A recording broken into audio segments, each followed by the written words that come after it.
What's going on, everybody? James Owens, and welcome back to my YouTube channel. I know it's been a long while since I've posted. It's been like 3 months since I posted, but today I'm going to send you guys through a push session. It's kind of an older session. I don't really do these exercises anymore. I used to do them all the time, but me and my coach kind of talked about a couple things and we kind of switched some things up. So it's still a really good workout, and I really do recommend you guys do this or add this to your sessions. Like I said, it's a push session, so I'm just going to run you guys through each exercise individually, kind of talk about like the form, the technique, time and attention, things like that, and kind of explain what my overall goal was in each exercise. I'm gonna drop my Instagram down in the description box just in case some of you guys don't follow me on Instagram. I'm a lot more active on Instagram. I'm trying to get more active on YouTube as well, but hope you guys enjoyed the video, and I'll catch you guys afterwards. Check, we good? We in business? All right, cool. Is it focused? All right, it's focused. All right, so first exercise we have is cable crossover, cable flies, chest flies, whatever you want to call them. Honestly, I just use this as a way to kind of pre-activate the chest muscles. You don't want to work out a cold muscle. You don't want to work out something that's not warmed up, not ready to go. So this is a good movement for me as far as mobility wise. It opens up my chest a little bit, as you can see. It rotates the shoulders. Everything that you're going to be doing during your push session, this kind of helps do.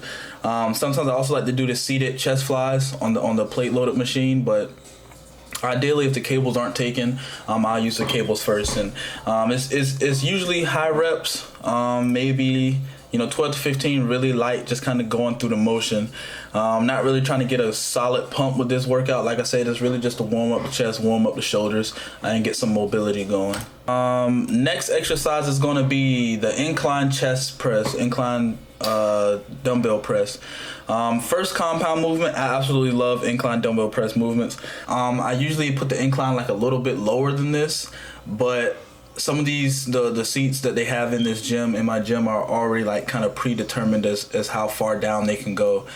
There is one more bench, but I think it was being used. But if I can get a little bit lower on this, I typically do. My main focus with this is to keep my chest up high.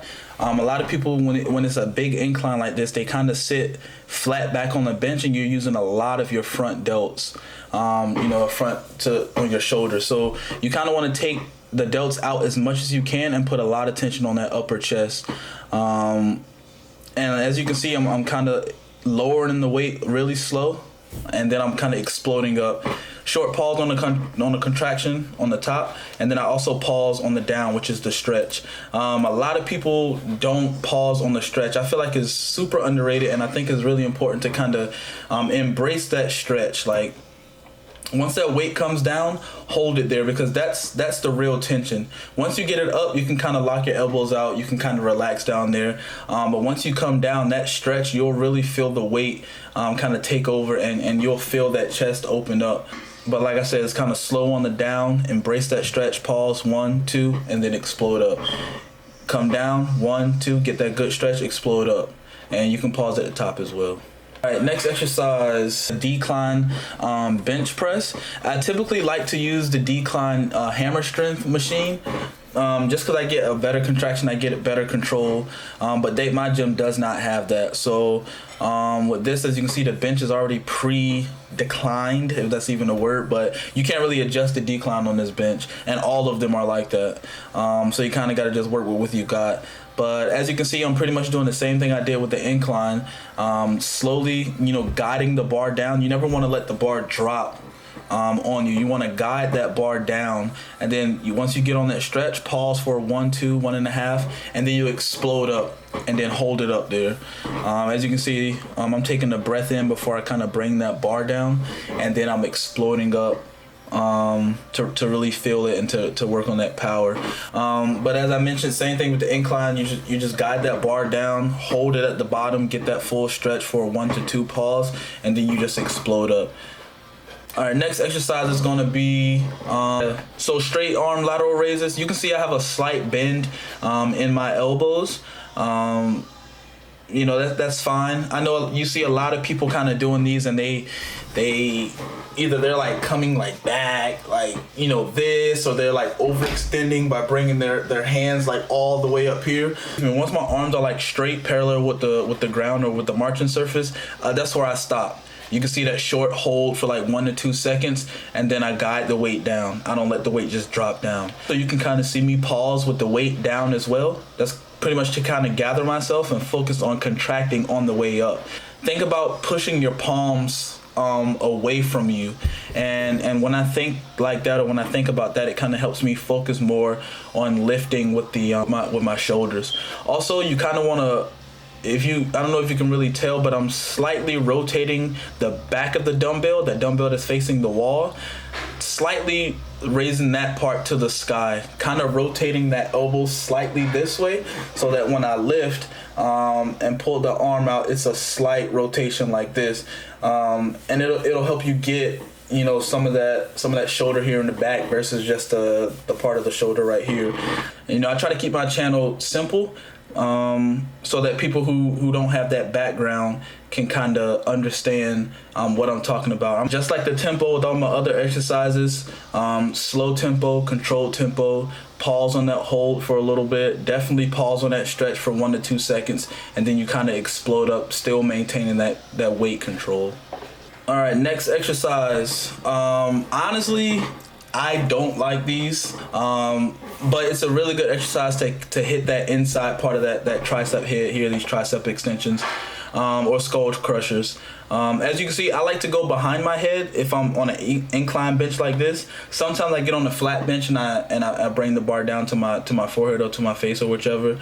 But a lot of times I like to get on this incline bench here, because it kind of helps me keep my spine a little bit neutral, as well as it helps me be able to kind of maintain that weight and that balance versus being flat on a bench. As you can see, I'm lowering the weight down. You don't see my shoulders rotating forward, like up towards the bench or down towards the ground too much. The shoulder blades are staying predominantly straight and still, and I'm just literally bending the elbow and extending the elbow, and that's really all you need to do. I see a lot of people kind of in the gym doing these, and they're just kind of like, you know, trying to manhandle the weight, got like 110 pounds above their head and just like throwing the weight, trying to manhandle the weight. Or you just kind of, you know, you lower the weight down, like I said, you slightly bend in that elbow, bring it down, get that full stretch as low as you can go, as long as the bench will allow you, or as long as your elbows and your joints will allow you, and then you explode on the extension.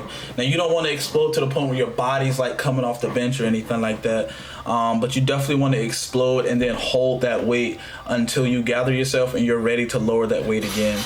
If there's ever a point where your weight is getting too much to handle, your butt's coming off the bench, your feet's coming off the ground, you know, you're readjusting, you need to lower that weight, you know, keep that pride at the door, and then lower the weight, and then practice good, effective repetitions. All right, so final exercise is going to be rope pushdowns.